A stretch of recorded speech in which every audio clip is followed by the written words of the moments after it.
simplesmente Cristo quer te tocar, cura tua vida e o coração modificar.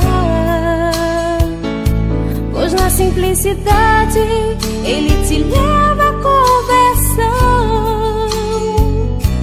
e o seu projeto é de plena restauração. Convive com os teus poemas antes de escrevê-los. Tem paciência se obscuros, calma se te provocam. Espera que cada um se realize e consuma com seu poder de palavra e seu poder de silêncio. A recomendação do poeta é sábia e pertinente.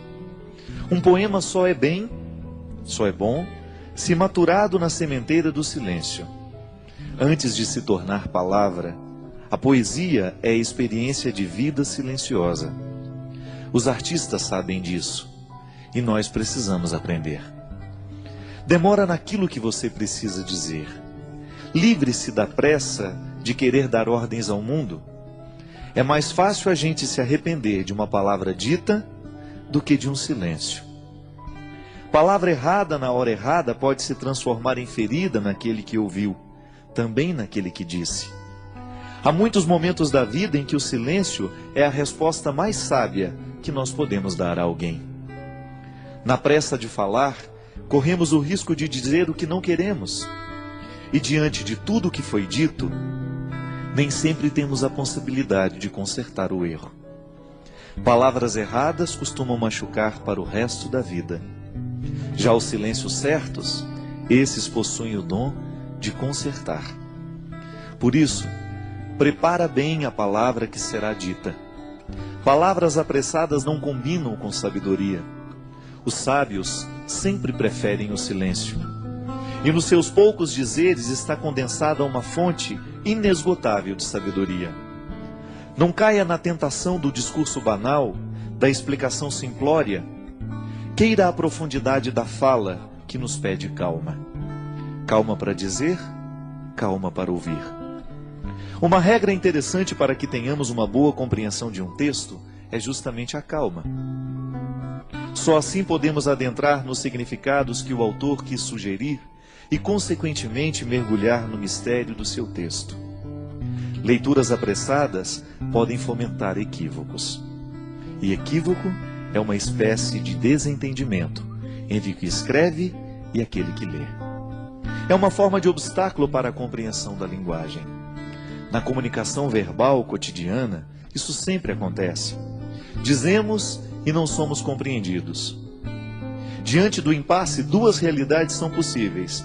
Ou alguém disse com pressa, ou alguém escutou sem atenção. Dizer e ouvir requerem silêncio. Só diz bem aquele que pensou antes no que iria dizer. E ouve melhor aquele que se calou para escutar. A regra é simples, mas exigente. Por isso hoje, neste tempo de palavras muitas, queiramos a beleza dos silêncios poucos. Eu sei que muitas vezes nós somos vítimas das palavras malditas. Não são poucas as vezes em que palavras malditas chegam até os nossos ouvidos. Uma palavra pode ser maldita por causa do conteúdo que ela tem, ou então por causa da forma. Hoje eu estava lendo um texto, coincidentemente, falando da música das palavras. E o escritor estava dizendo que para cada palavra há uma música diferente que nós podemos colocar nela. De maneira que você pode dizer uma coisa muito dura a alguém, mas você colocar uma música que faça bem ao ouvido de quem escuta. Então a pessoa escuta aquela palavra dura, mas com uma música bonita. Talvez tenha sido isso que Jesus soube fazer o tempo todo. Jesus dizia coisas muito duras, mas a música das palavras de Jesus era extremamente sedutora. Porque ele sabia muito bem que não adiantava dizer as coisas sem musicalidade. Não adianta nada a gente dizer as coisas com braveza. Não. A gente será muito mais bem entendido se a gente buscar uma música suave para colocar a palavra dura. Você experimenta isso na sua vida todos os dias. Quando você precisa dizer alguma coisa de muito sério aos seus filhos, e às vezes você não sabe nem por onde começar, porque você tem medo do conteúdo que você vai dizer. O conteúdo é duro, é de exigência. E os nossos filhos não estão muito acostumados a serem exigidos. Eles entraram nesta mística do mundo de hoje, nesta tendência do mundo de hoje, de que tudo tem que ser muito simples, tudo tem que ser muito fácil e rápido. E educar os filhos muitas vezes requer um discurso duro, exigente. Então você vai descobrir junto de Jesus que é possível dizer coisas duras com musicalidades atraentes. É isso que fazia com que as pessoas parassem para prestar atenção no que Jesus tinha a propor.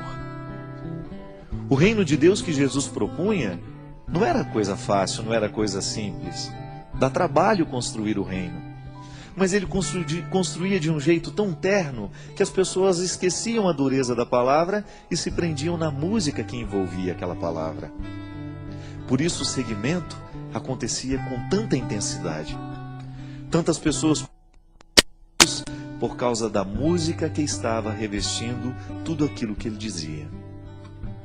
Minha gente, muitas vezes o que a gente faz de errado não é o que a gente diz, mas é como a gente diz.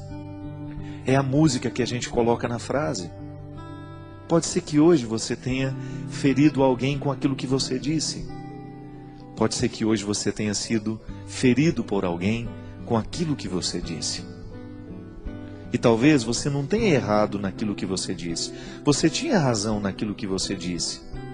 Você estava certo ao reivindicar o que você reivindicava ou ao dizer aquela verdade que você disse.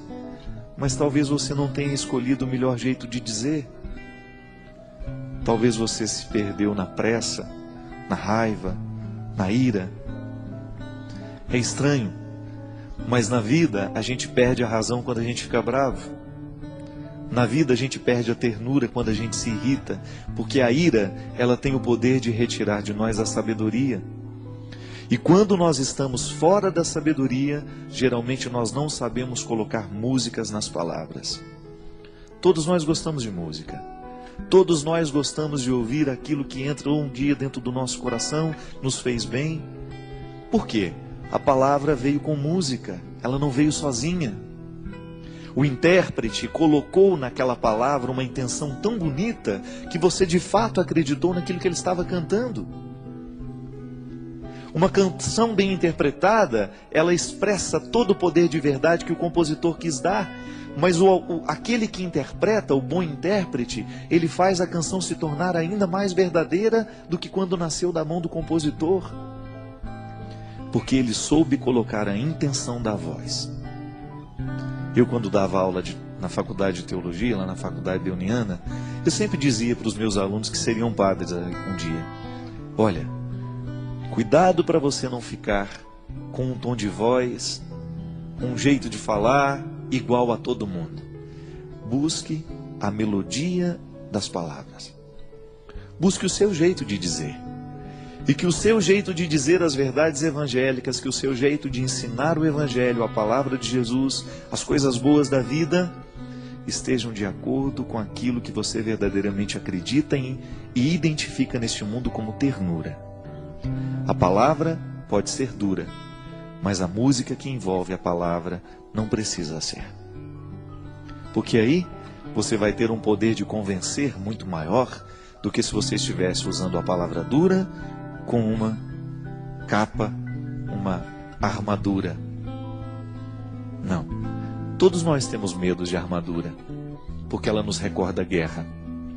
E às vezes, ao invés de colocar melodia, música na nossa palavra, a gente coloca armadura. E aí a gente assusta aquele que nos escuta, a gente machuca aquele que nos escutou. Deixe que o amor cure o coração, que as mágoas do passado se tornem em perdão. Deixe que o olhar do Cristo, seu Senhor,